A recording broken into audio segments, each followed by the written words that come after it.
Olá pessoal, boa noite. Estamos iniciando mais um Agro Live News aqui pelo blog do Mário Bittencourt no Instagram. Muito grato a todos que nos acompanham aqui pelo blog, aqui no próprio Instagram e também no blog no Canal Rural, no YouTube, no Twitter, no Facebook.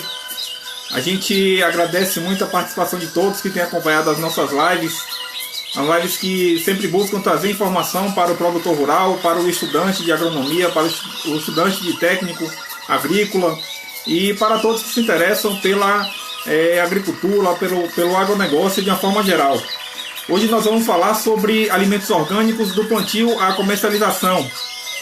Nosso convidado é o agrônomo Fábio Lúcio Martins Neto. Ele que é sócio consultor da Agrobiota, Soluções em Agricultura Ecológica. Fábio também tem doutorado e mestrado em fitotecnia pela Universidade Federal de Viçosa e graduação em agronomia pela Universidade Estadual da Bahia, UESB. Ele também é consultor contratado pelo Instituto Biosistêmico IBS e auditor do IBD Certificações, além de prestar serviços de consultoria em cafeicultura orgânica e sustentável. A AgroLive News ela tem o apoio do site Marketing no Agronegócio. E se você quer dicas para se destacar nas redes sociais, acesse o site www.marketingnoagronegócio.com.br. No site você pode baixar gratuitamente o mais recente livro do jornalista Rodrigo Capella, Como Inovar no Agronegócio para Alavancar as Vendas. Acesse marketingnoagronegócio.com.br e baixe já o seu livro. Livro aí de Rodrigo Capella. Muito interessante, inclusive eu li, Como Inovar no Agronegócio para Alavancar as Vendas. A gente vai estabelecer a conexão com o Fábio aqui agora para iniciar nossa live. E, cadê? Aqui. Alimentos orgânicos, que é um tema muito importante para a gente estar falando também, por conta justamente da informação, que tem muita informação ainda que precisa ser passada para os produtores, estão sempre em busca. A gente já conseguiu estabelecer contato com o Fábio aqui. Boa noite, Fábio. Boa noite, tá me ouvindo? Estou te ouvindo tranquilo, te ouvindo bem aí. Ótimo, beleza. Vamos lá. Fábio, em primeiro lugar, agradecer a você por ter aceitado o convite para estar participando da live, e dizer que para mim é uma honra muito grande, principalmente porque eu já conheço você, a gente foi contemporâneo na UESB, e eu como jornalista, vocês como agrônomo, estudando os cursos na época, que foi muito legal também ter compartilhado essa amizade na época lá. E eu agradeço também a outros, Jacé Jacobino também, que entrou aqui também, foi seu colega, não lembro se era da mesma sala, mas a gente era contemporâneo lá também.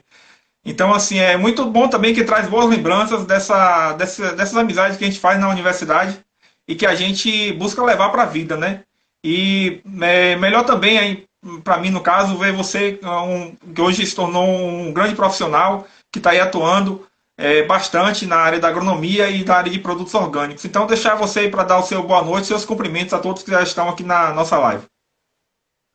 Então, boa noite. Para mim também com grande alegria, eu estou aqui nesse espaço. Primeira vez que eu participo dessa plataforma via Instagram. E a gente estava acostumado, às vezes, a fazer palestra em auditório e tal. E agora tem esses novos formatos. E nós estamos aí, vamos discutir, vamos colaborar, vamos conversar, vamos dialogar. Mas eu estou muito feliz e grato também por esse espaço para falar um pouco do trabalho que a gente desenvolve, divulgar a agricultura orgânica. Tamo junto. Maravilha. Então, a gente, para começar de uma forma bem didática, a gente pedir para você explicar o que é agricultura orgânica. Pronto, agricultura orgânica. A agricultura orgânica, ela tem várias definições, ela não é uma coisa nova, ela vem desde o início do século passado, antes da modernização da agricultura, ela já vinha sendo praticada, alguns de seus princípios já eram valorizados, mas eu gosto muito de me ater ao conceito normativo. Por quê? Porque no Brasil, a agricultura orgânica ela é regida por uma legislação, né? E aí tem um conceito mais preciso, né? Um conceito mais legal do ponto jurídico, onde se denomina, né, sistema orgânico de produção, aquele sistema de produção em que se adotam técnicas específicas mediante a otimização dos recursos naturais, e aí nós falamos de solo, de água, da biodiversidade e também dos recursos, né, socioeconômicos disponíveis, né? Ainda segundo esse conceito que está lá na Lei 10.831 de 2003, também ela é um sistema de produção que respeita a integridade cultural das comunidades rurais, né, onde aquele sistema de produção está localizado. Tem por objetivo, claro, a sustentabilidade econômica, inicialmente, mas também a ecológica, né, e a maximização de benefícios sociais, minimização da dependência de energia não renovável, e aí emprega, sempre que possível, métodos culturais, biológicos e mecânicos, em contraposição ao uso de materiais sintéticos. Tá? Então, eu estou apresentando essa definição, né, o artigo 1º da lei que eu já citei, e aí ela diz o seguinte: em contraposição, né, ao uso de materiais sintéticos e a eliminação de organismos geneticamente modificados, famosos transgênicos. Então, na agricultura orgânica, não há espaço para a utilização de organismos geneticamente modificados. E também radiações ionizantes em qualquer fase de produção, processamento, armazenamento, distribuição, comercialização, né? Então, esse é o conceito legal, mas que a gente pode extrapolar para outros conceitos também, do ponto de vista histórico, do ponto de vista mais prático também. Entendi. No caso, a agricultura orgânica, nesse conceito que você já definiu, ela teria outras similares, vamos dizer assim, ou esse conceito dela é próprio dela? Esse conceito, ele abrange outras denominações de o que no passado, né, até os anos 80, era denominado de agricultura alternativa. Então, esse conceito, ele é um conceito guarda-chuva, e abaixo dele estão as definições, né? A legislação, ela abarca isso. O que seria agricultura natural, permacultura, agricultura biodinâmica, agricultura biológica, e por aí vai. Né? É importante que esses outros movimentos de agricultura, como a gente fala, que seriam movimentos alternativos ao que a gente chamaria de agricultura não orgânica, ou agricultura convencional, todos esses movimentos têm suas definições próprias, suas particularidades. A gente pode abordar um pouquinho cada um aqui, mas esse conceito legal é um conceito guarda-chuva onde esses outros conceitos estão contemplados. Maravilha. Um entendimento interessante porque a gente já tem uma certeza, vamos dizer assim, né, de que as outras tipos de cultura que, como você falou, estão dentro desse guarda-chuva, elas estão contempladas, né, nesse conceito de agricultura orgânica. E no caso, o produto orgânico, ele também entra nesse mesmo conceito, ou no caso, dentro desse guarda-chuva, tem também alguma diferenciação nesses produtos? Então, o que é o produto orgânico? O produto orgânico, então, é aquele, né, que é resultado, vamos dizer assim, da agricultura orgânica. É aquele produto que foi produzido dentro de um sistema orgânico de produção. Ele pode ser um produto in natura, mas ele pode ser um produto processado também, né? Então, por exemplo, eu posso ter um café torrado, moído, né? O café na minha xícara é um produto processado. Ele pode ser considerado um produto orgânico. Por quê? Porque tanto a produção do grão do café, quanto o processamento deste grão de café, a sua transformação, como é que a gente explica melhor? A sua transformação também foi realizada de acordo com as normas, né, da produção orgânica. Entendi. Perguntar isso agora justamente. Essa forma de processamento, ele também segue algumas regras que devem estar, que são, no caso, regidas por lei? Ou esse processo, no caso, o alimento para ser orgânico, essas regras devem ser seguidas na fase de produção? Como é que é a questão das fases do alimento para ele ser 100% orgânico? Então vamos pegar então um alimento como café, vamos pegar o cacau, por exemplo, né? Para eu ter um chocolate orgânico, existem chocolates orgânicos deliciosos produzidos na Bahia, né? Amendoá, então, muito bom. Amendoá, né? Tem o chocolate da Ama, né? Da Ama também. Então, como que é o ponto de partida? Então, vou pensar que eu quero produzir o chocolate. Eu preciso, então, adquirir, né, um cacau orgânico. E o que é o cacau orgânico? É o cacau que foi produzido, né, de acordo com as normas e regulamentos da agricultura orgânica. Então, esse cacau, essa amêndoa de cacau vai ser processada também seguindo normas, né, da produção orgânica, né? Principalmente a questão de alguns aditivos, né, alimentícios, alguns coadjuvantes, mas principalmente questão de evitar a contaminação, né, desse chocolate com cacau que não seja orgânico. Então você imagina que tem fábricas que elas trabalham com dois tipos de chocolate. Trabalha com chocolate não orgânico e com chocolate orgânico. O foco principal, por exemplo, ela faz isso, né? Tem os dois, né? Então, o foco principal é de você ter um sistema, tanto de gestão, mas um sistema produtivo no processamento, na indústria, né, que me permita separar, né, a produção orgânica da produção não orgânica. Na prática, como é que seria isto de forma separada? É muito difícil você ter uma indústria com duas linhas de produção, mesmo indústrias grandes. Elas dificilmente têm uma linha de produção orgânica, e quando eu falo linha de produção, eu estou falando do todo o fluxo de processamento, né? As máquinas. É muito raro você encontrar uma empresa que tem todo um maquinário voltado exclusivamente para o processamento orgânico, né? O que você tem, às vezes, é uma linha de produção só, o mesmo maquinário, né? Então, por exemplo, o torrador do cacau, né? Então, normalmente ele tem o mesmo torrador que vai processar, vai torrar cacau, amêndoa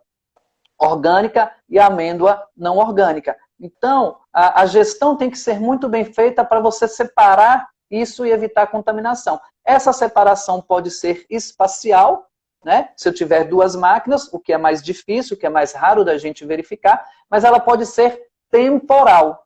Então, eu vou dedicar alguns dias, alguns períodos da minha indústria para processar o cacau orgânico, né? E aí eu processo naqueles dias. Antes disso, eu faço um processo de limpeza de maquinário para que não haja a contaminação do cacau orgânico com o cacau não orgânico. Você perceba que está cada vez distúrbios alimentares, alergias e uma consciência do consumidor de querer um produto sem resíduos, né, com resíduos mínimos de agrotóxicos, por exemplo. Então você perceba que eu tenho que ter esse cuidado. Eu como produtor, né, eu como dono de uma agroindústria, eu tenho que ter esse cuidado, porque uma pequena parte de um produto não orgânico que possa conter um resíduo de um agrotóxico, ele pode contaminar todo o meu lote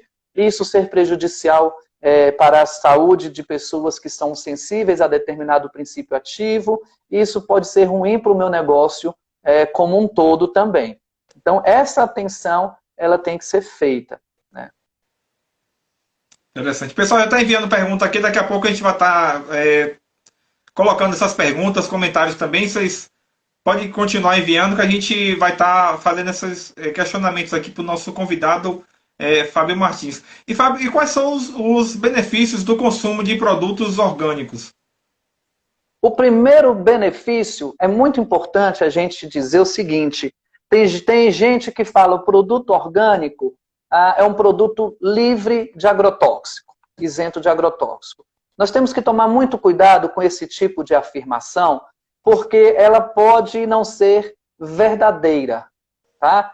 Primeiro, que uma análise que a gente chama análise multiresidual, não é uma análise química que vai detectar a presença de diversos princípios ativos, ela é cara, né? Então ela custa aí quase R$ 2.000. Então nem todos temos acesso de fazer uma análise dessa, nem produtor, nem consumidor. E aí tem uma outra questão. Então eu não tenho como rastrear isso, eu não tenho como analisar isso pelo valor alto. A segunda questão é o seguinte: nós temos a presença de resíduos de agrotóxico no ar, né? Mesmo na zona rural, dependendo da região, existe resíduo de agrotóxico. Existe o resíduo do agrotóxico que foi utilizado naquele solo anteriormente aquela produção se tornar orgânica. Então, isso pode estar acumulado no solo, isso pode estar presente naquele alimento, né, orgânico. Então, eu tenho que ter muito cuidado quando eu afirmo que um produto orgânico ele está isento de agrotóxico. O produto orgânico é um produto que ele segue regras, né, onde eu não faço uso desse tipo de produto. Né? Então, o principal benefício é que você conhece a origem desse produto, porque todo produto orgânico ele é passivo de rastreabilidade. Tá? Então, esse conceito de rastreabilidade que está aí agora na produção vegetal, de hortaliças e tal, esse conceito já há mais de 20 anos está presente na agricultura orgânica. Então, eu consigo detectar a origem, né? Eu consigo detectar a integridade desse produto. Então, o maior benefício desse produto orgânico é um produto com baixo resíduo de agrotóxico, de uma agricultura que polui menos do que a agricultura não orgânica, mas, sobretudo, a garantia de segurança que eu tenho e de origem deste alimento. Entendi. Já vou fazer uma pergunta aqui, emendando essa sua fala, de Brígida Salgado. Ela está perguntando qual a diferença entre café orgânico e café natural. Opa, boa. O café orgânico, então, é um café que foi produzido, né, e processado de acordo com as normas da agricultura orgânica. Café natural, em cafeicultura, a secagem de café ela pode ser por via seca ou por via úmida. Tá? Então, quando ela é feita por via seca e eu seco o fruto do café de forma integral, esse fruto não é descascado, não é despolpado, esse tipo de secagem é chamada de secagem natural. Né? E essa secagem natural, esse termo, no caso do café, não tem nada a ver com o café orgânico. É um processamento pós-colheita que pode ser realizado. Então, a gente tem que ser muito cuidadoso. Né? E eu sei por que a Brígida pergunta isso, porque muitas vezes a gente chega numa cafeteria e tem lá sendo ofertado um café muito bom, e aí tem lá o título de café natural. Então, não pode ter que ter esse cuidado, não pode confundir, né, o café, porque esse café natural ele pode ter sido um café orgânico, mas ele pode ser um café não orgânico também, natural. Da mesma forma que eu posso ter um café orgânico que não foi processado por esse método. Ele foi processado no pós-colheita dele por outro método, né? E aí é um café que não é natural. Então, esse conceito de café natural não tem nada a ver com a forma como esse café foi produzido do ponto de vista do sistema de produção. Interessante, isso que eu também não tinha esse conhecimento a respeito dessa questão do café natural. Inclusive, na questão do pós-colheita, diferencia algo, no caso, do processamento no pós-colheita do café convencional para o café orgânico, ou, no caso, a diferença mais do café orgânico se dá na própria produção do plantio até o manejo com o solo e com a planta em si? Nesse caso específico do café, vamos pensar, por exemplo, do cacau também, não existe uma diferença de processamento de pós-colheita, né? Porque tanto no manejo não orgânico não existe a participação de aditivos ou de substâncias que não seriam permitidas dentro da agricultura orgânica. Então, isso não tem muita diferença, não. O procedimento é o mesmo. É o mesmo, né? Tá? É o mesmo. Certo. Tem mais uma pergunta aqui de Paulo Bellini.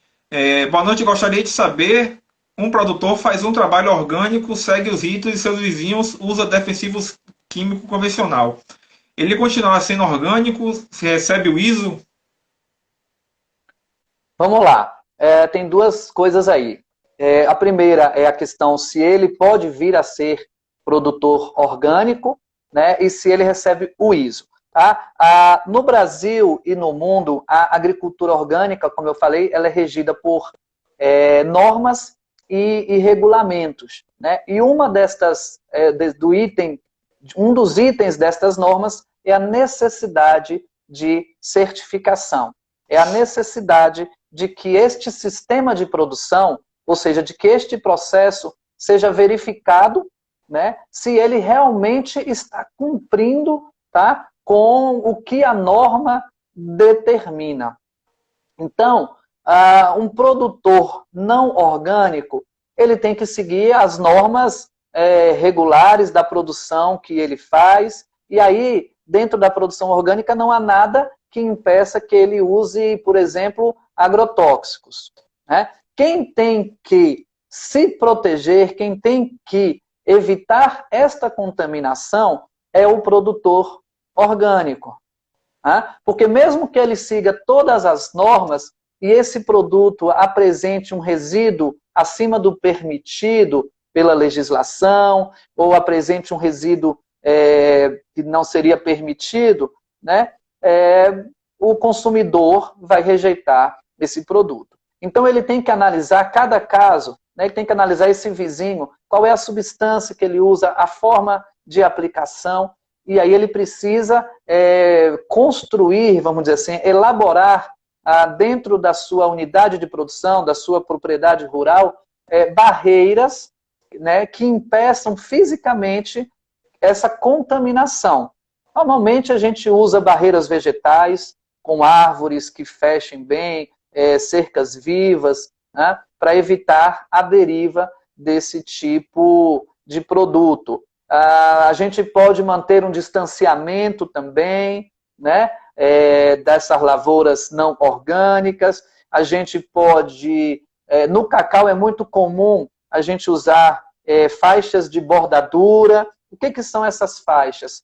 São aquelas plantas, vamos pensar no caso do cacau, aqueles cacaueiros, né, que estão mais próximo do vizinho não orgânico. Aqueles cacaueiros serão manejados de acordo com a agricultura orgânica, mas o cacau colhido neles eu não vou comercializar como orgânico, porque eu sei que existe um risco maior dele ter sofrido uma contaminação. Então eu comercializo ele pela via convencional. Então existe uma série de medidas que a gente fala que são medidas de mitigação de contaminação, né, para evitar. Eu já visitei produtores que o produtor queria entrar na justiça contra o vizinho, porque o vizinho estava usando agrotóxico, e eu falei, olha, não adianta, porque não tem nada que o proíba de usar agrotóxico. Quem é proibido de usar agrotóxico é você. Né? Isso é uma discussão muito interessante, Mário, porque o pessoal normalmente fala assim, poxa, mas quem deveria então ser certificado, quem deveria ser auditado, verificado se cumpre as normas, né, seria o produtor não orgânico, porque ele que lida com uma substância que causa um impacto potencial no meio ambiente e na saúde. E não eu que não uso esse tipo de substância. Né? Mas é uma certa inversão, né? E o produtor tem que ter conhecimento dessas normas, né, e saber manejar bem o seu sistema de produção. Maravilha. Paulo está agradecendo aqui, Paulo Bellini Lucas, muito grato, valeu, eu sou da região do Cacau, Itabuna. Gosto muito dessa região aí, Paulo. Vou sempre aí que posso também, conheço bastante a região aí de produção de cacau em Itabuna, em Uruçuca, em Ilhéus principalmente. E somente as grandes marcas, né? A Amendoá, como eu falei nesse instante aqui, já conheci ano passado durante o festival do Chocolate Cacau, que é um festival, né, grandioso, que deu uma transformação aí na divulgação do chocolate que é produzido hoje na região do sul da Bahia e que tem contribuído bastante para difundir a qualidade, principalmente do cacau baiano. Né? E está aí presente já no Pará e em São Paulo. Né? Vou aproveitar para dar um abraço ao Marcos Lessa, que é o organizador desse evento, que é um cara também retado aí tem um papel importante nesse trabalho. Fábio, aí com relação à certificação, você comentou de alguma forma, mas para chegar na certificação, o que é preciso no caso e por que, né, deve ter essa certificação? É só questão de mercado ou a questão de segurança também? Qual realmente assim o que é que justifica a certificação? A certificação ela tem a justificativa, primeiro, o mercado, né? O mercado exige, porque, na verdade, eu costumo dizer o seguinte, que quanto mais distante o produtor está do consumidor, né, mais o consumidor precisa de garantias da origem daquele produto. Né? Então, a certificação ela tem esse objetivo de dar esta garantia ao consumidor. Mas ela também dá uma garantia ao próprio produtor, né? Porque os produtores orgânicos já vivenciaram isso, sabem como que é. A concorrência, né, com produtores não orgânicos que afirmam que o seu produto é orgânico. Né? Então, quando ele tem a certificação, ele tem a garantia de que ele pode comunicar isso para o mercado. Você veio da área de comunicação. Eu costumo dizer que certificação é, sobretudo, comunicação. Né? Uma certificação, eu estou dizendo para o mercado, eu estou falando com o mercado, olha, eu produzo de determinada forma, eu respeito estas normas. Tá? Então, é uma garantia para todo o setor produtivo. Mas eu costumo dizer também que um grande benefício da certificação, além de você poder acessar mercados diferenciados, é o processo de gestão. A certificação obriga o produtor a melhorar o processo de gestão do seu negócio, da sua propriedade, da sua agroindústria, porque ela é muito baseada na questão da rastreabilidade, como eu falei. Então, ela é muito baseada em documentação, em registro, em planejamento, sabe? Então, isso, as propriedades que aplicam todas as exigências da norma, que elas incorporam isso no seu modelo de gestão, elas evoluem muito mesmo. Eu queria só fazer uma observação que você comentou aí do cacau. Uma coisa bastante importante que a gente percebe no cacau, no café, no leite, que agora está crescendo bastante no Sudeste, o leite orgânico, é que não basta a questão de ser orgânico. Tá? O produto orgânico ele tem que trazer em si, além da qualidade orgânica, uma qualidade superior ao produto não orgânico. Então não adianta eu entrar no mercado com chocolate de baixa qualidade, apesar de ser orgânico. Eu não vou conseguir conquistar mercado. Então, qualidade tem que ser pensada junto com melhoria no processo de qualidade, tem que ser pensado junto com melhoria no processo de gestão e certificação. Sem dúvida. Algo que você falou aí brevemente também, que eu acho importante, né, que até foi falado em uma outra live que eu fiz com Elton Pasquini, que é da Sustenágil, né, uma empresa também de consultoria que atua com certificação na área de sustentabilidade, né, que as propriedades também buscam esse tipo de certificação, de que trabalham com respeito ao meio ambiente, né, a produção orgânica em si, ela já faz isso também, e que é também um desafio do produtor rural manter esse certificado, no caso, mantendo os mesmos tratos, né, que foram feitos para conseguir a certificação. E às vezes o pessoal acaba achando que isso vai ser difícil, mas ele falou que é algo que basta seguir o que está sendo feito, né? E aí também ver o ganho também que isso acaba tendo na propriedade e na própria comercialização. Eu assisti essa live, né? Achei que foi muito boa. E é isso, eu costumo dizer o seguinte: certificação não é selo, né? Certificação é gestão.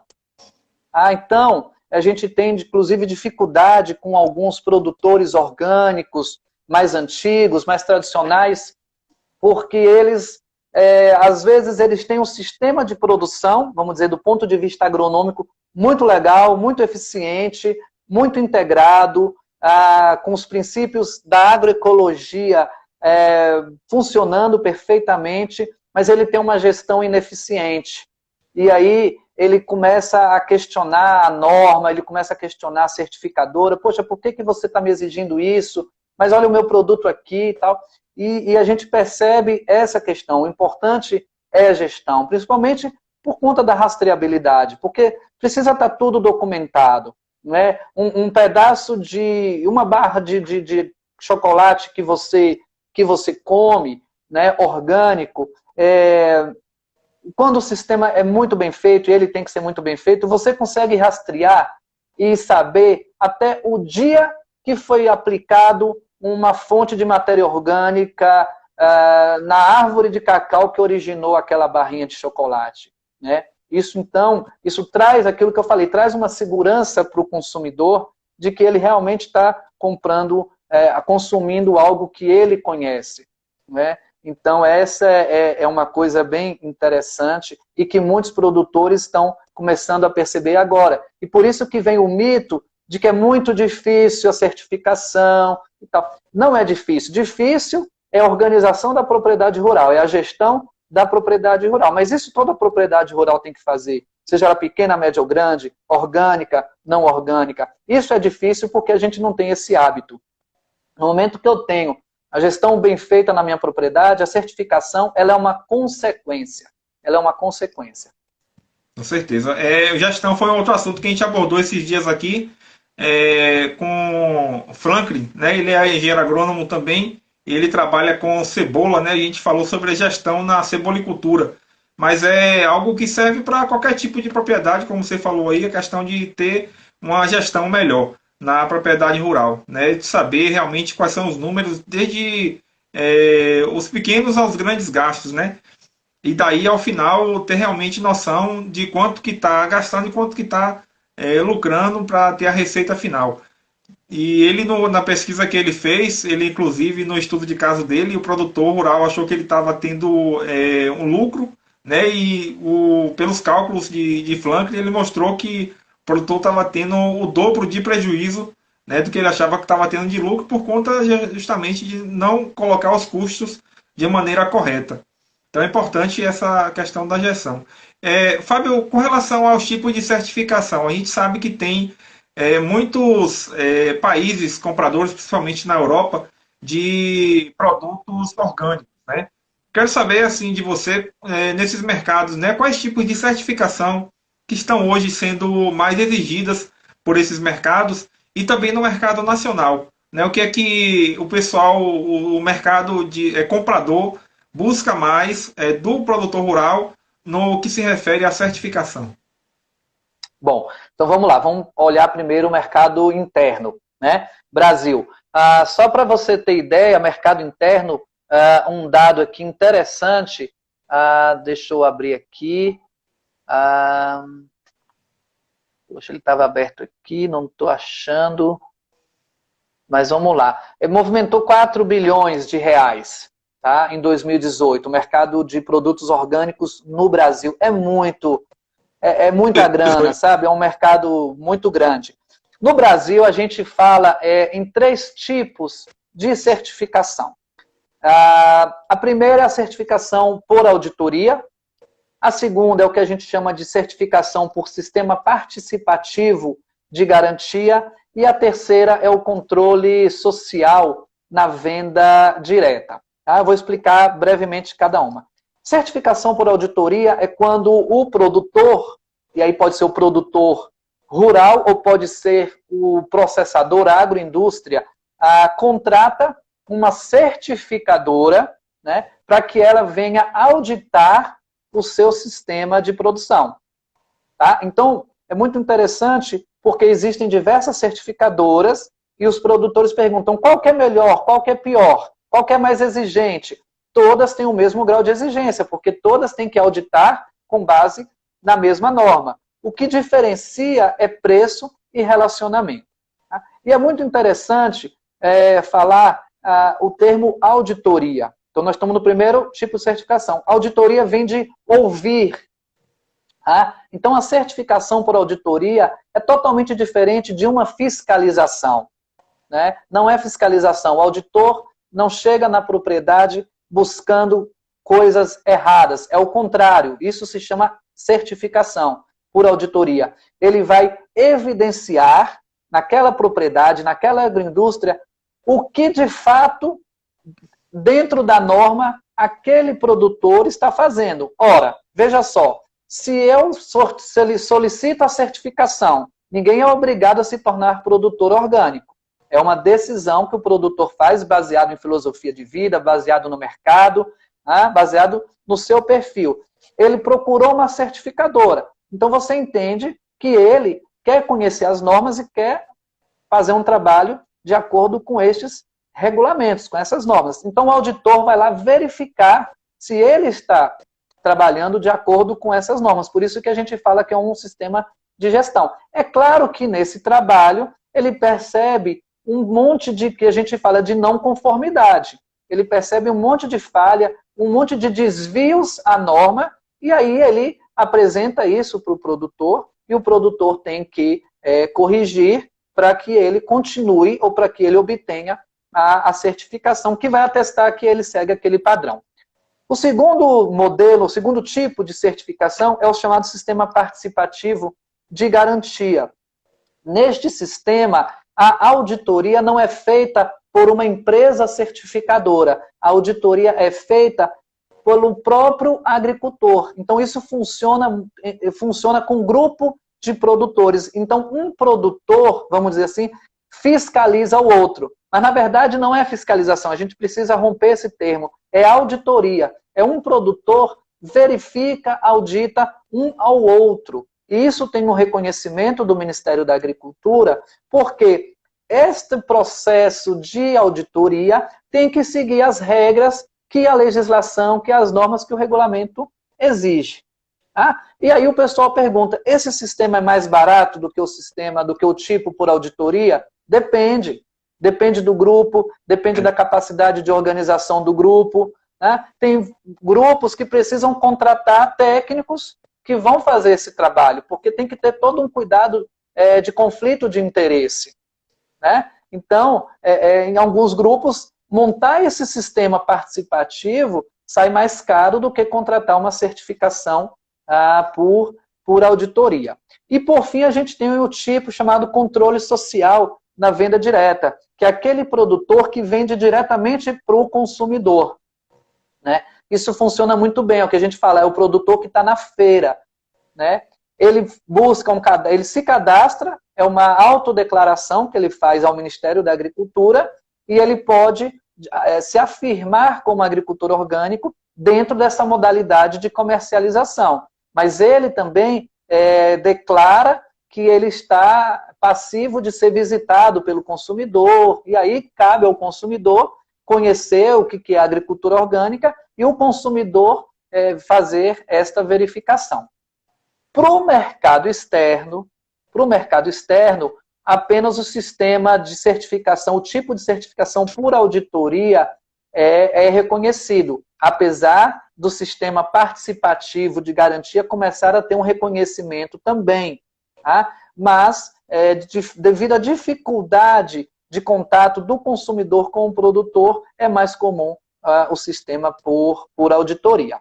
Tá? Então, esses são os tipos. Com relação aos mercados, Eu costumo receber os produtores e eles falam assim, eu quero certificar pelo mercado mais exigente. A pergunta não tem que ser essa. Eu devolvo perguntando o seguinte, qual é o mercado que você quer chegar? Né? Ou qual é a demanda que você tem? Se o seu mercado é interno, então vamos seguir a norma da agricultura orgânica brasileira. Né? Se o seu mercado é europeu, então nós vamos seguir o regulamento europeu. Se o seu mercado é o americano, então vamos seguir o modelo americano. Mas assim, é muito interessante porque se eu produzo cacau, né? A gente está falando bastante aí de cacau, que eu vi que tem muita gente aí do sul da Bahia, mas é uma cultura de exportação. Se eu produzo cacau para os Estados Unidos, estou com a certificação válida para o mercado americano e não tenho a certificação válida para o mercado brasileiro, eu não vou poder vender esse meu cacau orgânico no mercado interno. Ele vai ser vendido como convencional.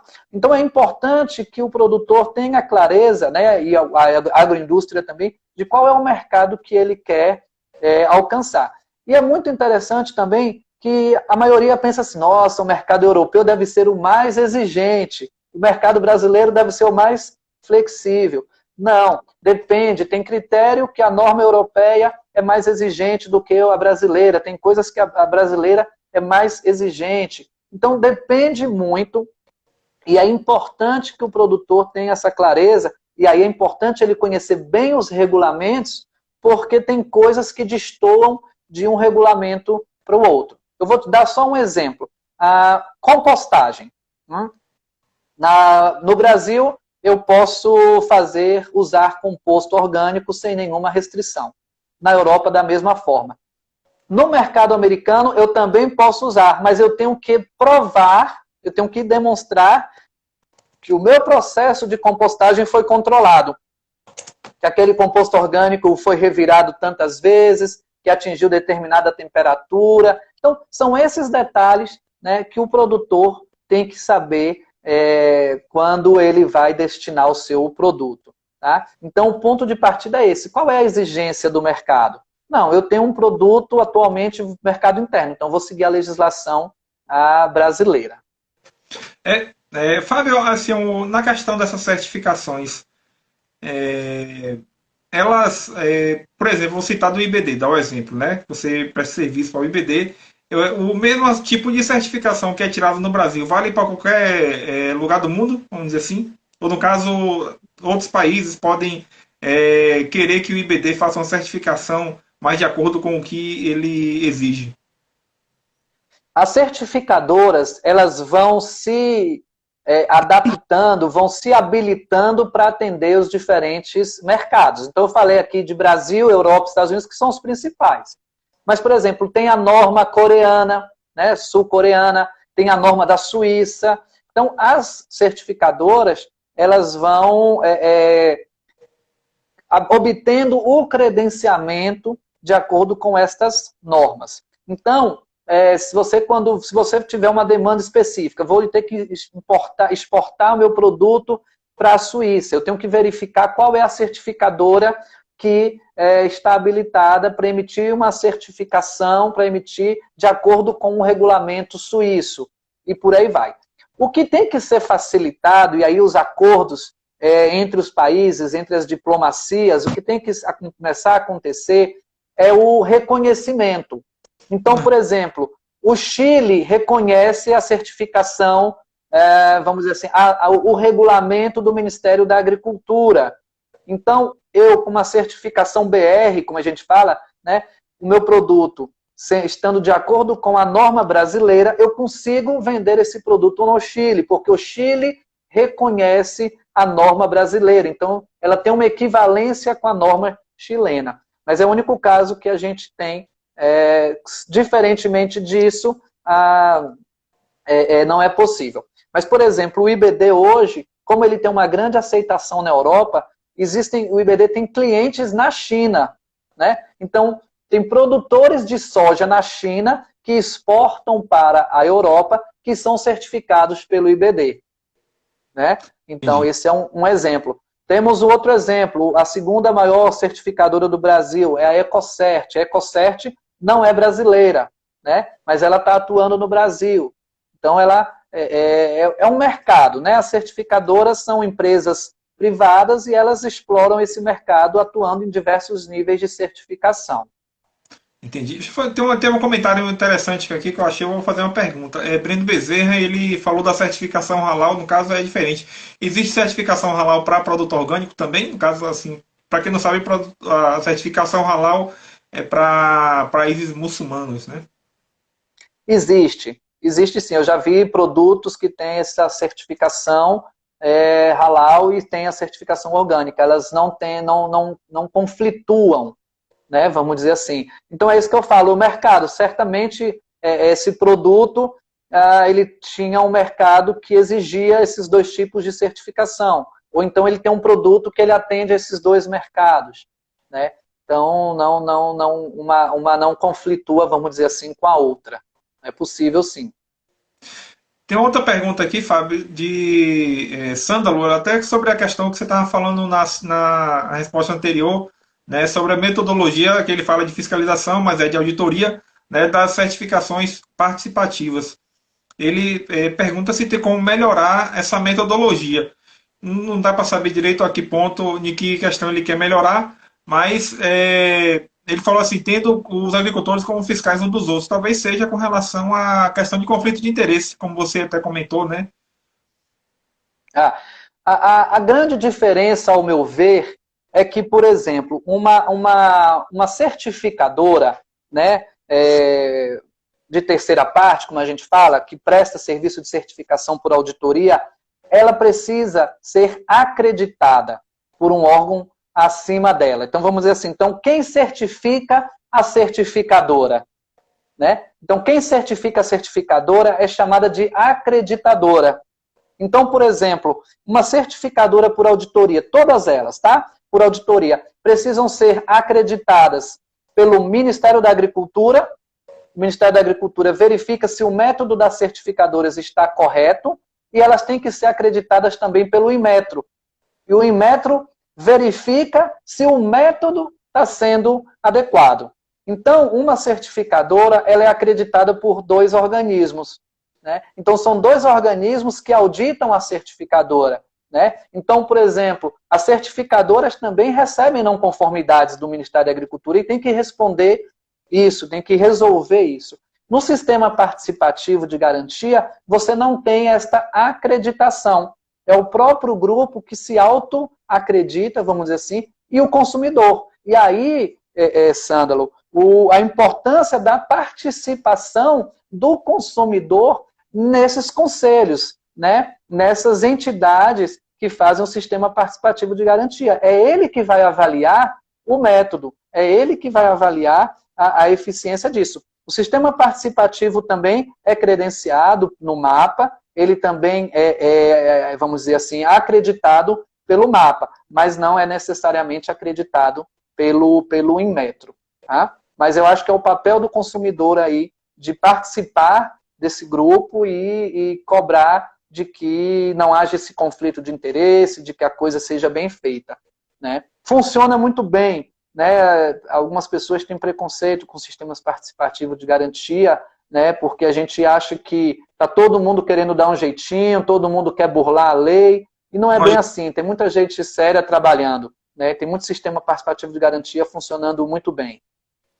Inclusive, eu já vi algumas reportagens da Chapada Diamantina, onde está acontecendo isso, acho, na produção de morango. Não sei se você tem acompanhado, deve estar, né? Que você trabalha em Piatã também na Chapada. Isso. Tem sistemas participativos, normalmente o pessoal coloca o nome de rede, né? Rede. Então é rede disso, rede daquilo, porque é uma rede mesmo formada por consumidores, formados por produtores, formado por entidades que prestam assessoria a esses agricultores. Né? A agricultura familiar está muito organizada nesse sentido, né? Nessas redes. E aí já é uma organização que vinha já anterior, né, à legislação da agricultura orgânica e já existia esse tipo de relação. Então, quando veio as normas, né, essas redes já estavam bem articuladas e têm funcionado bem. Né? É um Sim. movimento crescente, tá? Entendi. A gente tem 10 minutos ainda para nossa live aqui, dá para fazer mais algumas perguntas. Eu quero agradecer a todos que estão nos acompanhando e que enviaram também comentários e perguntas. Vou fazer mais um aqui de Paulo Verini, que está lá em Itabuna. Fábio, quais são os procedimentos em tirar do mercado falsos comerciantes orgânicos que frequentam feiras livres, inclusive fazem propaganda que seus produtos são orgânicos para levar vantagem no preço? É trabalho Bom, difícil. esse é o papel, né, do Ministério da Agricultura, tá fiscalizando isso. Infelizmente, talvez eu possa estar falando de forma equivocada, mas o Ministério da Agricultura, como todos os órgãos de fiscalização, atuam muito por denúncia, né? Então, se existir uma dúvida da procedência daquele produto, cabe denunciar, cabe exigir visita. A DAB pode atuar aí ou não? Não, a ADAB não tem atuação, né, nessa questão. É mais o Ministério da Agricultura mesmo. Então, esse cara que está na feira, ele tem que... Vigilância sanitária, no caso de produto processado, é fundamental. Né? Não pode haver uma agroindústria ser certificada orgânica sem ter o alvará sanitário, por exemplo. Não existe, é básico. Para você tem que seguir toda a lei, a legislação, né, pré-existente, vamos dizer. Da mesma forma que uma propriedade que não esteja regularizada do ponto de vista ambiental, ela também não pode obter a certificação. Mas voltando ao caso aí da feira, é isso que ele pode fazer, porque esse feirante, esse produtor, ele tem que, no mínimo, para auto se denominar produtor orgânico, ele tem que se cadastrar, né, no Ministério da Agricultura e ele fazer a venda direta. Isso até é uma questão interessante, esse cadastro no Ministério da Agricultura, porque é o próprio produtor que informa, né? Aí, no caso, fazendo esse cadastro, o Ministério da Agricultura ele tem que fazer também alguma fiscalização para saber se tem mesmo certificado, se segue, né, as regras para ser orgânico? Não tem estrutura para isso, né? A não ser, como eu falei, a não ser em caso de denúncia. É o consumidor que tem que ter esse nível de proximidade e exigir, pedir para solicitar que seja visitado o local de produção, tá? E ele verificar. E que eu falo, o papel também do consumidor compreender o que é agricultura orgânica, né? Mas isso é comum demais, a gente vê, né? E assim, o que eu digo é o seguinte: seu produto é orgânico? Sim, senhor. Então, certifica. Então, se cadastra no Ministério da Agricultura. Então, deixa as coisas mais as claras, né? Então, quem não busca vamos dizer assim, isso faz parte da legalização. Né? Da mesma forma que uma empresa precisa ter um alvará de funcionamento, né? O produtor orgânico precisa também estar cadastrado, né, no Ministério da Agricultura. Senão, ele é um produtor orgânico ilegal, vamos dizer assim, né? No mínimo. Tem até uns dados sobre o Ministério da Agricultura que eu vou citar aqui, que a gente fez numa live também sobre alimentos orgânicos com aquele ator Marcos Palmeira, né, e também com o pesquisador da Embrapa Agrobiologia, Raul Castro. Né, foi bem interessante a live. Citar só os dados desse cadastro, né, do Ministério da Agricultura, que eles falam que em 2019, né, esse cadastro na Bahia, tinham 22.077 produtores orgânicos, no Brasil, aliás, 22.077 produtores orgânicos cadastrados, né? E na Bahia eram 670 produtores orgânicos registrados no catálogo. Né? Então, aí, mais de 22 mil até o final do ano passado. Fábio, o que é preciso fazer para certificar o sistema de produção como orgânico, né? Isso, vamos lá. O que eu preciso para certificar? Primeiro passo que eu costumo dizer é conhecer a norma. Tá? É uma coisa muito interessante do direito. O direito diz o seguinte: não é dado a ninguém o direito de desconhecer a lei. Ou seja, todos nós somos obrigados a conhecer as leis. Eu não posso, porque senão a pessoa comete uma ilegalidade e fala, eu cometi essa ilegalidade porque eu desconhecia que isso era ilegal. Então, todos nós somos obrigados a conhecer a lei. Então, a primeira coisa que o produtor tem que fazer é conhecer a legislação, conhecer a norma, conhecer os regulamentos. Se é mercado americano, tem que conhecer o programa de agricultura norte-americana, ler, entrar no site do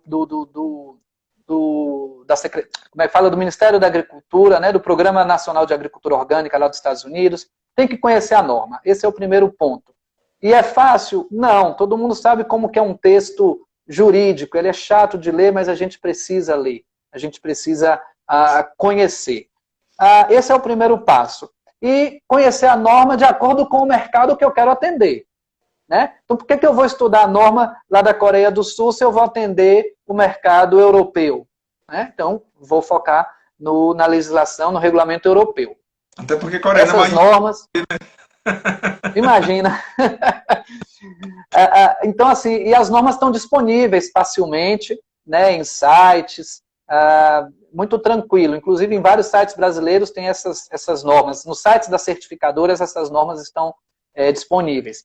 O segundo passo, eu costumo dizer o seguinte, olhar para o seu sistema de gestão. Como é que estão meus documentos? Como é que está meu registro? Eu registro as minhas atividades agrícolas, eu registro os insumos que eu compro, eu arquivo e registro nota fiscal de compra, eu registro minha colheita. Então, é começar a fazer todo esse registro que vai facilitar a gestão da propriedade, que vai facilitar o cálculo de custo de produção. Então, esse é o segundo passo. Fazer um diagnóstico de como está meu sistema de gestão, né? E melhorando ele aos poucos. O terceiro passo é estabelecer um plano de manejo orgânico. Toda certificadora vai exigir isso. Então, é o planejamento da produção. Como que você vai tratar a questão da biodiversidade? Como que você vai nutrir a sua planta ou o seu animal que você vai criar? Como que você vai fazer a colheita? Como que você vai tratar a doença que pode aparecer naquela planta? É um planejamento. Né? Por isso que eu falo que é gestão. Então, você vai planejar tudo o que você vai fazer. Você vai prever os insumos que você vai utilizar. Né? E aí, quando você começa a fazer isso, você começa a verificar, opa, esse insumo aqui que eu pretendo usar, eu não posso, porque a norma, no item tal da norma, diz que não pode. Então, você vai se organizando. Quarto passo, você pode falar. Não, só informar que tem 2 minutos aqui pra gente. Certo.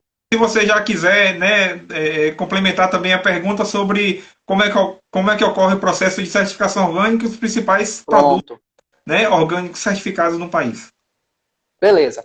Quarto passo, tomar medidas de prevenção de contaminação, né, e a solicitação. Como que eu obtenho a certificação? Eu tenho que entrar em contato, no caso de uma certificação por auditoria, eu tenho que entrar em contato com a certificadora, eles vão encaminhar uma proposta comercial, você vai apresentar esse seu plano de manejo, né? E aí ocorre todo o processo de agendamento das visitas. Da mesma forma que o do sistema de participativo de garantia, você tem que entrar no grupo, tá? De forma muito, muito tranquila.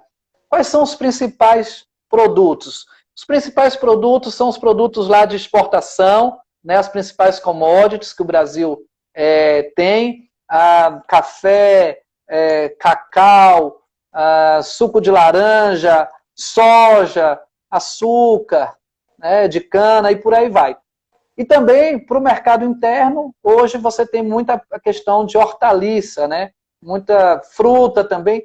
Tudo que a gente imaginar, gente, já existe com certificação orgânica. Outro dia eu vi refrigerante orgânico, né? Parece uma coisa até assim incoerente, mas não. Tem refrigerante orgânico. Então tem tudo. Eu não sabia. Então tem diversos produtos orgânicos aí no mercado. Deve ser cajuína. A gente está chegando, já vai aparecer na estante aqui o finalzinho, né, dos 30 segundos finais. Quero agradecer a todos que estão participando aqui com a gente, mandaram perguntas, comentários. Né? Adriano Costa está sempre participando com a gente aqui também, um abraço. Paulo Bellini, que enviou várias perguntas, mandando parabéns aqui no final. E principalmente a você, Fábio, aqui tem agora 20 segundos para a gente finalizar a nossa live. Agradecer mais uma vez a todos, somente a você por estar estar aqui com a gente e a gente fica aberto aqui para manter contato e trocar informações. Beleza, muito bom, agradeço aí o espaço, um forte abraço em todos e tamo junto aí. Conte comigo. Boa noite, pessoal.